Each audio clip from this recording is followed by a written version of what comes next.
Hi guys, thanks for clicking on the video. Hope you're doing alright. So today, we'll get straight into it. I'm going to make a stand for this Tuff tray. My daughter's getting older, can't always be on the floor, so we're going to build a nice wooden stand, nice and simple, nice and rustic looking, fit with the theme of the garden. You can buy them online for cheap, but they don't look very nice, so let's see how we go.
There we go, that's all the pieces cut.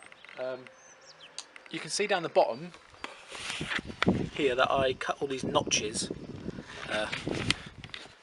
to the top of the feet, just so the tray doesn't slip and slide around. What I've got to do now is cut a notch in the middle of these guys so they can kind of like interlock. That way when you take it apart, take the top off, you can pull apart the legs, fold it away, all nice and flat. After that, we'll draw it up together, give it a test fit and see how we go.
Right then, all done. It's nice and simple.